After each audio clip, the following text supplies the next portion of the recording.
기념비티로 요 건물 지는데 요 비서가 있죠. 여기 올라가면 이쪽입니다. 그리고 좀 아쉬운 게 사실 저희가 이 케이블카를 타고 올라가면 여기서 이제 독도가 보이는 곳이 있는데 이 울릉도에 독도가 보이는 곳이 이제 박사님들마다 좀 차이점이 있는데 뭐 6군데에서 12군데 정도 있다라고 얘기를 하는데 이 독도가 보이는 게 왜 중요하냐면은 그냥 별거 아닌 게 아니라 우리가 울릉도에서 어업 활동을 하잖아요, 그죠? 그럼 결과적으로 여기도 유명해지면 많은 사람들이 모이겠죠. 모이다 보니까 어떻게 될까요? 경쟁을 하게 되는 거죠. 우리 입시 경쟁하듯이. 그런데 갑자기 멀리서 섬이 하나 보인다. 그럼 어떡하겠습니까? 배를 저어서 그 섬을 이동을 하겠죠. 그래서 육안으로 보인다는 것은 이만큼 하나의 생활 영역권이 될 수 있다라는 중요한 점이 될 수 있다고 생각하시면 되겠습니다. 자, 그러면은 여기서 한 1시간 정도 지루한 이제 교육이 시작되니까 안으로 들어가시도록. 군인입니까? 경찰. 경찰이죠. 근데 백령도에는 경찰이 있습니까? 군인이 있습니까? 해병대가 있죠. 군사적 분쟁 지역이라든지 영토 분쟁 지역이라는 곳에는 보통 군사를 파견을 합니다. 근데 우리는 독도에다가 왜 군사를 파견하지 않고 경찰을 보낼까요? 우리 땅이니까. 굳이 우리가 스스로 군대를 파견해서 분쟁 지역을 인식할 필요가 없습니다. 그냥 치안만 담당하면 되는데 그래도 좀 혹시는 모르니까 이런 소총 정도 들고 있는 거죠, 그죠? 다 경찰의 신분이 있다고 생각하시면 되겠고요. 자, 이쪽으로 잠깐 오시겠습니다. 자, 우리가 이제 얼마나 좋냐면은 보통 이런 민간선을 타고 들어오게 됩니다. 저 보시면 여기 선착을 해서 이제 우리가 접안을 해서 내리게 되는데 민간선을 타게 되면은 좀 빠르게 도착을 합니다. 한 1시간 20분 만에 도착을 하게 되고 대신에 도착하면 이렇게 굉장히 쫙 진짜 멋있습니다. 네, 이렇게 내리게 빠르세요. 이렇게 내려가지고 이제 하게 되는데 보통 5, 6월 달에는 이제 갈매기 이제 산란기 철이라서 뭐 어떤 합창대라든지 앰프 같은 거 사용이 금지되어 있지만 그 외에는 사용할 수가 있습니다.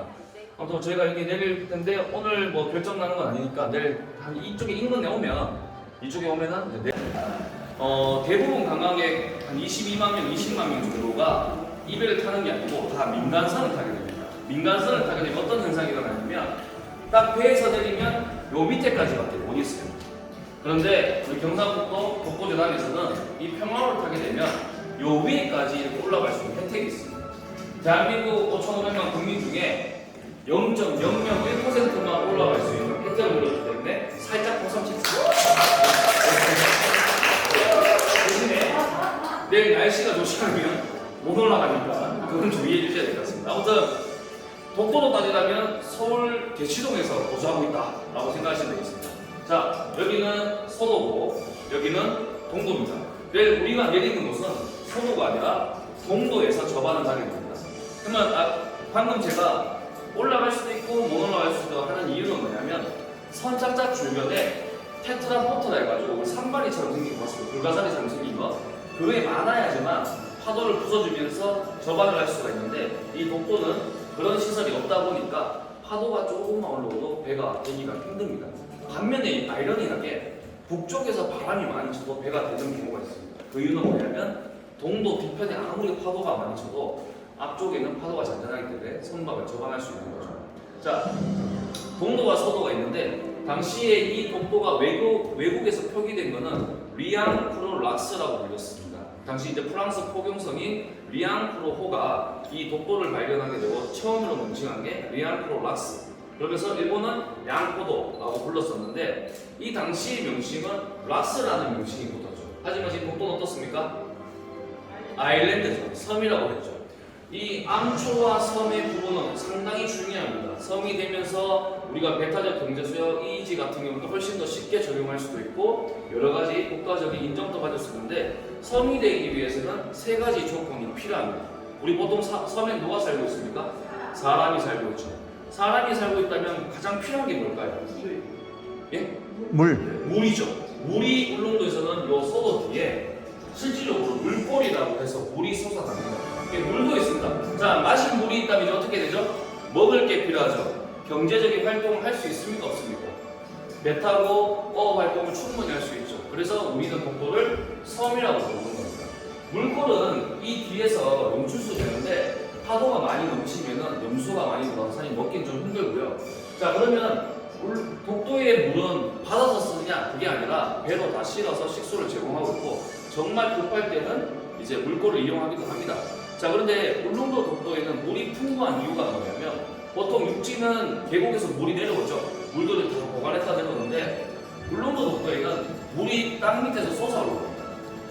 난이군지라는 큰 곳 또는 독도라는 곳에서 비가 내리면 물이 다 섬에 들었다가 이 물들이 엄청난 수심 깊은 데서 돌아다니다가 서둘러 서 죄송합니다. 돌아다니다가 안반이 약한 틈 사이로 물이 솟아오르게 됩니다. 그래서 이런 물골이라는 곳이 생겼다고 생각을 하시면 되겠습니다. 이 당시에 이제 독도는 2005년도에 이제 입도 허가가 나면서 지금에서 계속해서 제가 하고 있는데, 자 여기 보시면은 지금 어민 숙소가 보이죠. 예, 여기 보면 이제 사람이 살고 있는 지역이고 독도에는 이제 경비대원들이 있습니다. 그런데 우리가 좀 착각하고 있는 게 독도에 계속 경비대원이 사는 게 아니라 울릉도에 경비대 본부가 있습니다. 교대교대로 저희들 살고 있고 등대시기가 있고 또 독도관리사무소 직원들 몇 분이 파견 나서 실제로 독도에는 사람이 살고 있는 섬이다라고 생각을 하시면 되겠습니다. 내일 가시게 되면 요 계단을 따라서 올라가게 되는데 만약 입도를 해서 이제 우리가 내렸다 하면은 올라갈 수가 있게 되는데 경사는 꽤 가파릅니다. 그래서 물자라든지 물 같은 거, 음식 같은 거를 들고 다니기 힘드니까 또 이렇게 케이블카를 연결을 해서 케이블카를 실어서 올라간다고 보시면 되겠습니다. 다 돌로 생겼지만 아주 14종의 식물들이 살고 있고 많은 철새들이 왔다 갔다 하고 있습니다. 특히 5월, 6월달 되면 갈매기 산란철이 되기 때문에 소리를 내거나 음악 활동 같은 거 합창대 같은 거 할 수 없을 정도로 많은 철새들 그리고 갈매기들이 살고 있다고 생각하시면 되겠습니다. 자, 이동하시겠습니다. 여러 가지 이유가 있겠지만 공도 정책, 즉 세안 정책이 가장 큰 이유였습니다. 당시에 이제 조선이든 고려든 자 지금은 인구가 많고 연락이 잘 되니까 어떻습니까? 섬에 가 있든 어디 가 있든 신경 쓰지 않잖아요. 자 우리 남자분들은 군대를 가야 되죠, 그죠? 우리 선생님들 생활하시면은 세금을 내야 되죠. 범죄를 저지르시면 법을 따라야 되는 거죠. 자 그런데 지금은 교통편이든 통신망이 발달돼서 많은 거 관리가 가능하지만 당시 조선 입장에서 봤을 때 섬에 백성들이 많이 이주해버리면 관리하기가 너무 어렵다는 거죠. 특히 흉악범이라든지 범죄자들이 섬으로 이주해서 도피하는 경우가 많이 있었습니다. 그러다 보니까 섬의 백성들을 놓아두기보다 또 하나 이유는 외놈들의 외략질이나 노략질이 너무 심하다 보니까 치안을 다 담당해줄 수 없었던 거죠. 그래서 섬에 이제 소터족들, 소속에서 토벌한다 또는 세안형들, 섬을 좀 비워두는 정책을 펼치기 시작했습니다. 저희는 이제 섬에 백성들이 이주하지 않다 보니까 일본은 너희는 섬을 버렸다. 하지만 우리는 섬을 버린 게 아니라 백성만 이주시킨 정책을 시행했는 거죠. 조선 태종 때부터 2년에 한 번 또는 3년에 한 번 관리를 보내가지고 섬에 있는 이제 섬을 관리를 하면서 섬에 있는 사람들을 수색해서 토벌하는 정책을 펼치기도 했었습니다. 이때부터 이제 시작인 거죠. 자, 이쪽으로 보시겠습니다.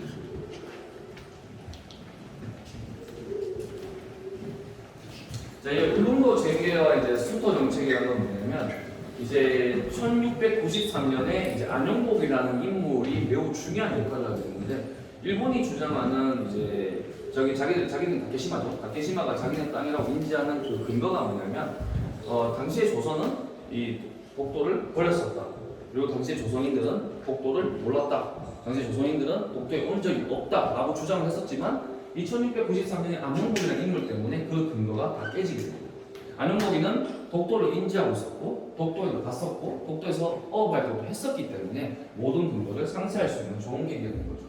그래서 이 안용복이라는 1차 그 안용복이가 이제 당시에 뭐 여러 사람들이 있지만 뭐 어떤 분은 부산 산업이었다. 부산에 있는 산업이 출퇴근한 노비였다. 뭐 어떤 분은 감노비였다. 또 어떤 분은 아니다 그냥 어부였다. 라는 뭐 여러 추측들이 있지만 어찌됐든 이분께서 이제 울릉도 독도로 왔는데 일본들이 무분별하게 이제 어업 활동을 하고 있으니까 야 이거 우리 땅인데 왜 너가 활동하고 있냐 해서 한번 붙잡혀서 일본을 가게 됩니다.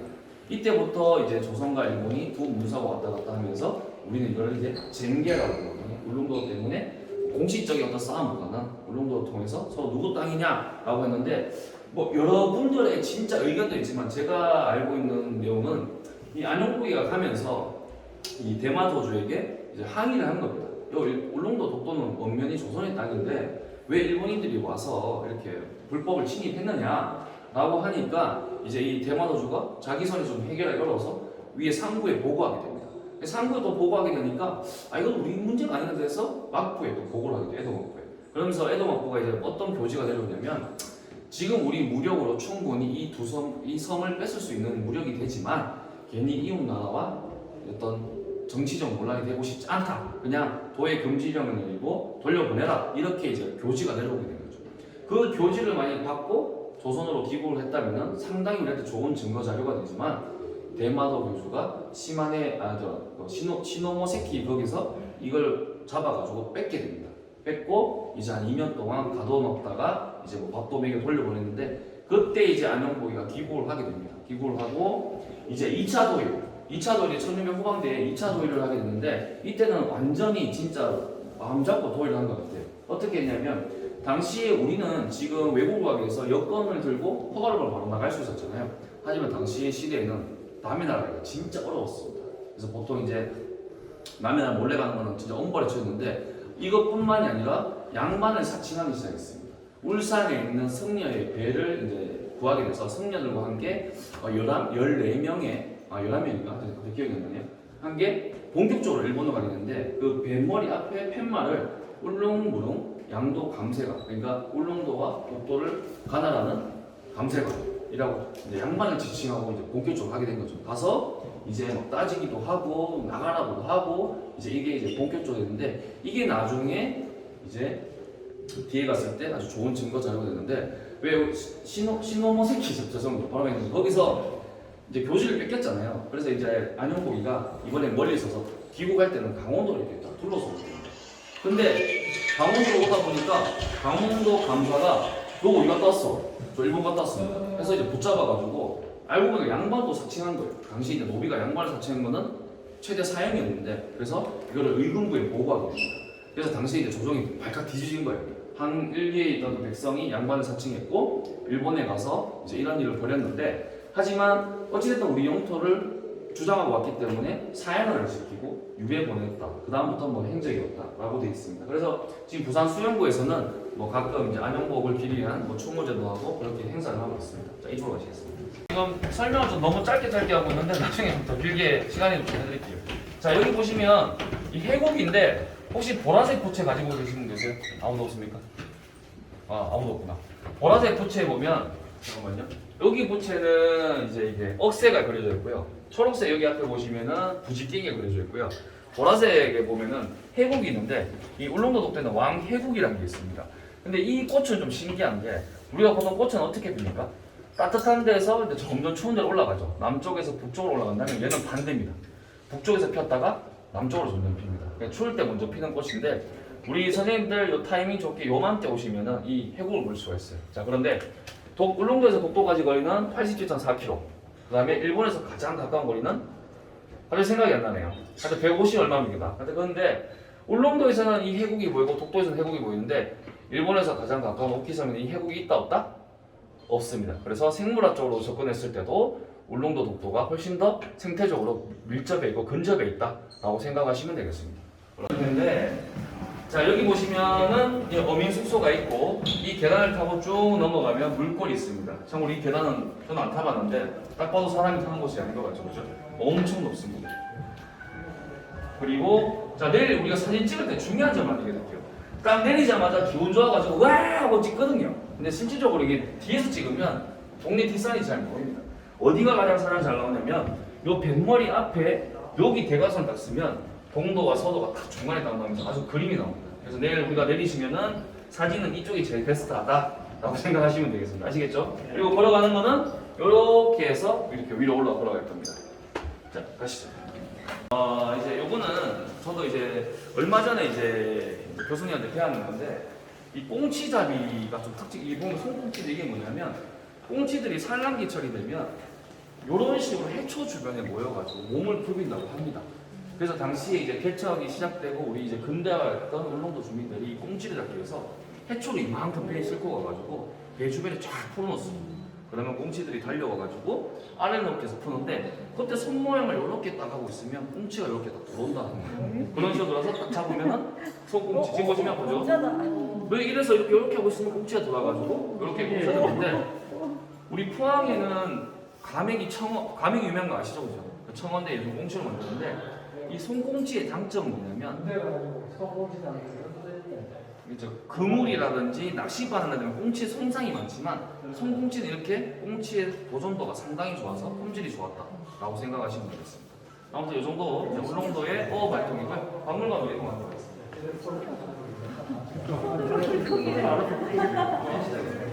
울릉도 독도의 가장 우리나라에서 가장 오래된 문헌은 삼국사. 여기 보시면은 지증한 13년 이사구에 의해서 신라 영토로 편입이 됐다라고 얘기 들어보셨죠, 그죠? 요거는 이제 어떤 한 줄평이기 때문에 그냥 전설로 들으시면 되는데 당시에 이제 해상왕국의 또 우상국은 이제 울릉도 독도를 칭하는 말이었습니다. 이 우상국은 이 울릉도에 사는데 그 당시에 마지막 왕이 우해왕이었는데 이 우해왕이 이제 어떤 이제 전설이 있냐면 대마도하고 사이가 좋지 않았었어요. 대마도에서는 계속해서 침략을 들어오고 우상국에서는 계속해서 쌓아야 되니까 결과적으로 우상국에서 우해왕이 병력을 이끌고 대마도를 침범하게 됩니다. 자, 우리가 두 나라가 전쟁을 할 때 가장 화해하는 좋은 방법이 뭘까요? 결혼이죠. 맞습니다. 그래서 정략 결혼을 하는데 대마도의 둘째 딸 풍미녀와 결혼을 하게 돼서 이 풍미녀를 우상국으로 데리고 옵니다. 그런 얘기 있잖아요. 이렇게 공주 데리고 오면 뭐 거기 빠져가지고 정사도 안 돌보고 뭐 그런 식으로 됐답니다. 그래서 이제 이 울릉도에 뭐 비단도 나지 않고 맛있는 고기도 없다 보니까 이 우상국이 신라 영토를 계속 침범을 해서 노략질을 하게 되니까 이제 신라에서도 화가 나기 시작한 거죠. 그래서 신라의 당시에 실지, 하슬라죠. 그러니까 삼척이라고 생각을 합니다. 그래서 삼척에 군주인 이사부를 시켜서 이제 우상국을 정벌하라 라고 했는데 이제 두 가지 이제 근거가 뭐냐면 첫 번째는 당시 통일신라가 해상 문화, 해상국이 강대하기 위해서 바다를 점령했다라는 설이 있고 두 번째는 우상국이 신라를 너무 많이 침략해서 화가 나서 갔다라는 얘기도 있습니다. 아무튼 군대를 소집해서 이제 우상국을 침략하는데 우리 여러분들 먼 길이잖아요. 당시에 배로 오기 정말 힘들었습니다. 수차례 도전한 결과 우상국에 오게 됐는데 이 바다 사람들이 좀 거칠지 않은 거죠. 싸움도 잘하고 쉽게 정복이 되지 않는 거예요. 그래서 이제 우리가 어떻게 하냐면 뱃머리에다가 사자상을 다 올려놓습니다. 너희 항복하지 않으면 이 사자를 풀어서 다 죽여버리겠다 라고 하니까 이제 우상국의 우해왕이 겁먹고 자기를 했다 라는 얘기가 있는데 자, 우리가 궁금한 거는 이 울릉도의 가장 큰 맹수가 누굴까요? 고양이겠죠, 그죠? 네, 고양이. 울릉도에서 가장 살고 있는 맹수는 고양이인데 당시 울릉도에 이제 맹수, 그러니까 우리 조선에 신라에는 어떤 게 살고 있었죠? 호랑이가 있었죠, 그죠? 백두산 호랑이가 살고 있었는데 왜 호랑이상을 하지 않고 왜 사자상을 했느냐라는 의문이 제기가 된 겁니다. 왜냐하면 호랑이상을 앞에 놔두고 너 항복하지 않으면 호랑이 풀겠다. 그런데 이미 우상국 사람들도 조선반 통일신라에 있는 호랑이를 알고 있는 거예요. 그러니까 별로 무서워하지 않는데 인도, 즉 당시 통일신라에 불교가 영입됐다는 증거가 됩니다. 인도에는 인도사자라고 있거든요. 아무래도 먼 곳에 있는 맹수다 보니까 그 맹수에 대한 공포감과 두려움이 더 컸을 거고 그래서 이사부 장군이 그 뱃머리에다가 호랑이상이 아닌 사자상을 넣게 된 거죠. 그래서 이건 정식 명칭이 모구사자, 나무로 만든 사자라서 모구사자라는 명칭이 있습니다. 자, 이쪽으로 오시죠. 이 친구를 어떻게 불렀나? 라는 이제 명칭인데 명칭에 간략하게 설명을 좀 드리겠습니다. 일단 우상도 당시 이제 그 신라 장군 이사부 뭐 그 노래 아시죠, 그죠? 거기 삼국유사에 나온 이제 우상국을 정벌했다라는 이제 의미가 있고 삼봉도는 뭐냐면 독도를 다른 방향으로 배를 타고 이동하게 되면 봉우리가 3개 있다라고 해서 이제 3개의 봉우리 삼봉도. 그다음에 가지도는 뭐냐면 혹시 여러분들 앞으로 좀 더 오셔도 됩니다. 독도 강치 많이 들어보셨죠? 지금은 이제 멸종되고 완전히 이제 사라졌지만 당시에 이 독도에는 뭐 추정입니다. 이제 박사님들 추정으로는 5,000마리에서 뭐 많게는 뭐 10만 마리를 살았다. 저는 10만 마리 좀 믿지는 못하겠고 한 10,000마리 정도의 이 독도 강치가 살고 있었다. 그래서 그 강치를 당시에 이제 가제라고 불렀는데 이 가제가 많이 산다. 가지에서 가지도라는 말이 또 불렀습니다. 그리고 이제 속도는 이제 돌섬을 아까 제가 독도에 대한 기원을 얘기했잖아요. 그렇게 해서 이런 식의 명칭 변화가 있었다. 이 가지도의 이제 독도 강치가 이제 멸종하게 된 큰 이유는 뭐냐면 1900년도에 이제 우리가 뭐 세안 정책이라든지 이제 섬에 산을 비워놨었잖아요. 그 당시에 이제 일본의 어부인 나카이 요자부로가 이제 도의 어업권을 받아가지고 강치를 무자비하게 이제 포획하기 시작을 했었죠. 그래서 그때 이제 1900년도부터 1910년도 사이에 강치의 개체수가 급격하게 줄어든다. 왜냐하면 엄청나게 남용을 했었거든요. 일본의 한 교수가 어떤 표현을 했었냐면 독도가 365일 중에 100일이 피바다로 물들어 있었다. 강치피로 물들어 있었고 많은 강치들을 잡았었다 했는데 왜 그랬냐면 당시에 이제 러일 전쟁이라든지 일본은 계속 침략 전쟁을 하고 있었잖아요. 근데 바다에 이 가죽을 당시 군화라든지 가방 같은 가죽이 필요하잖아요, 그죠? 근데 강치가 좋은 가죽이 될 수 있었고, 또 강치에 기름을 짜내면 등불이라든지 여러 가지 어떤 기름을 사용할 수 있었다는 거죠. 그리고 살이나 뼈는 발라가지고 그 농사에 비료로 사용할 수 있다 보니까 당시에 추정되는 가치는 소 한 마리 정도였는데, 그게 바다에 5,000마리에서 10,000마리가 공짜로 살고 있다 보니까 열심히 포획을 했었습니다. 그래서 일본이 주장하는 이 자기 주민, 자기 백성들이 어업 활동을 했다는 것은 나카이 요자보로의 또 어떤 그런 근거가 될 수가 있는데, 그때부터 실제로 강치의 수가 많이 줄었는데, 결과적으로 좀 과학적으로 보자면 그런 것보다는 좀 먹이사슬의 변화가 있었지 않았냐. 아무래도 이제 강치가 먹는 먹이사슬에 이제 해수면의 온도가 올라가다 보니까 좀 더 북쪽, 블라디보스토크 쪽으로 이동을 해서 강치도 결과적으로는 좀 멸종이 됐다. 신문 기사에 보면 2008년도에 뭐 바다사자 한 마리가 발견됐다는 신문 기사가 있는데, 당시에 저도 독도에 그때 입도하고 있어서 그 강치를 봤습니다. 봤고 좀 몸에 상처가 많이 나는 상태에서 한 마리 정도가 왔었다. 그리고부터는 이제 완전히 멸종으로 됐습니다. 이번 마을에 와서 이제 저희가 1900년대 나라를 뺏기기 시작하죠, 그죠? 자, 그런데 저희가 실질적으로 나라를 가장 먼저 뺏긴 거는 이제 독도입니다. 1904년에 큰 전쟁이 일어나죠. 러일 전쟁이 일어납니다. 자, 러일 전쟁이 일어나는데, 잠깐만요. 지도 좀 볼까요? 자, 러시아에 있는 발틱 함대, 러시아에 있는 함대들이 남태평양으로 진출하기 위해서는 어딜 지나가야 되죠? 동해를 무조건 지나가야 됩니다. 근데 동해에는 두 개의 섬이 딱 버티고 있죠. 누구죠? 울릉도, 독도가 딱 버티고 있는 거죠. 여기에 군사기지라든지 막루만 설치해놔도 발틱 함대가 어디서 이동하고 어떻게 나가고 어떤 함대들이 이동하는지 일본은 다 알 수 있는 거예요. 그래서 러일 전쟁이 시작됐을 때 일본은 이 울릉도 독도에도 빠르게 군사기지를 설치하고 해적 해협을 깝니다. 그때부터 우린 독도를 뺏기기 시작한 거예요. 그래서 1904년에 이제 한일 의정서에서 일본이 이 울릉도 독도에 막루를 설치하고 이제 침략을 시작하기 시작합니다. 그래서 일본은 1905년 2월 22일 날 시마네현 고지에서 독도를 다케시마나로 편입을 합니다. 근데 우리는 역사적인 반격할 수 있는 자료가 있죠. 뭘까요? 우린 1900년대에 10월 25일 날 칙령제 40일, 즉 일본보다 5년 빠르게 독도를 편입한 근거를 대외적으로 선포하게 됩니다. 그래서 만약 일본이 친구 만나서 야, 너 1905년 우리가 뺏었잖아 하면 우리는 1900년도에 뺏었다. 뺏었단 말은 아니지, 원래 올 거니까. 그러다가 이제 1910년에 나라가 다 뺏기면서, 주권이 뺏기면서 본격적으로 모든 섬이나 육지가 다 뺏기게 되는 거죠. 그럼 언제 되찾았을까요? 되찾으러 가야 되겠죠, 그죠? 알겠습니다. 좀 빨리 설명할게요.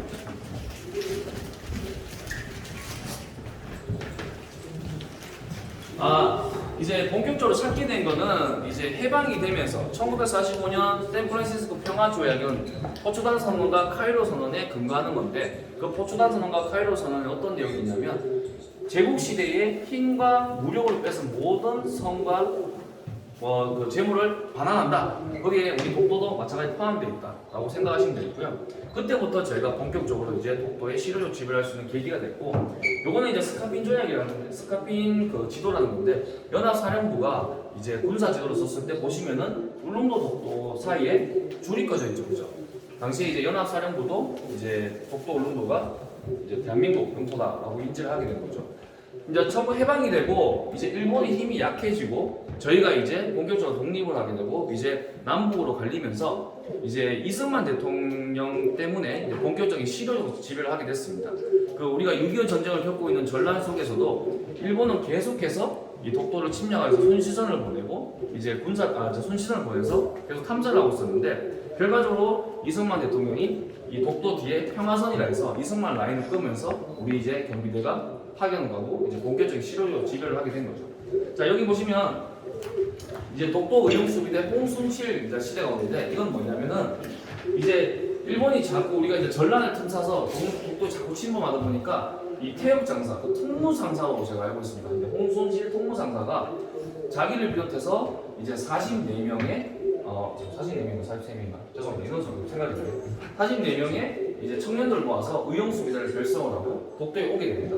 이분이 이제 좀 부자였어요. 그 중에서 제일 부자였어요. 그래서 부산에 오징어도 팔고 산도 팔고 하면서 점점 이제 이 의용수비대 운영을 했었는데 업적이 대단히 많았습니다. 뭐 손시전 메이터도 격퇴하고 또 물리치기도 하고 뭐 나포에서 보내기도 했었는데, 근데 이제 마지막에 1000톤짜리 소지상에 3대가 침범하고 있었는데 총 들고 싸울 수가 없잖아요. 그래가지고 이 그다란 나무 통나무를 검은색 페인트 칠해가지고 바위 위에 다 얹어놓은 거죠. 그러니까 일본 순시선에서 만환경을 보니까 대포가 이렇게 여러 대가 있는 거예요. 그래가 놀라서 도망갔다. 그래서 처음에 우리가 우상국을 선물할 때 뭐였죠? 사자나무를 썼었고 마지막에 찍힐 때도 나무 통댕이. 좀 나무와 인간이 깊다 이런 생각이 들었습니다. 아무튼 뭐 그래서 좀 지키게 되었다라고 생각이 듭니다. 개인적으로 근데 200은 훨씬 더 펴졌습니다. 빨리 현수 앞에서 자 선생님 여기 사진 한번 찍고 저희 출발할게요.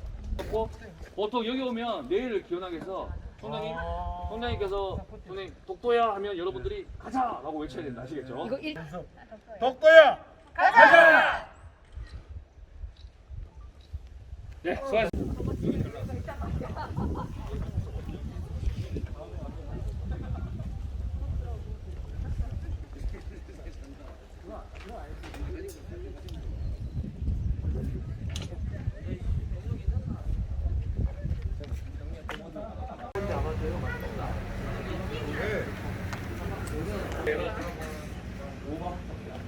선생님 그거 말고 우리 나물만 많이 챙겨주세요. 우리 회사지 말고.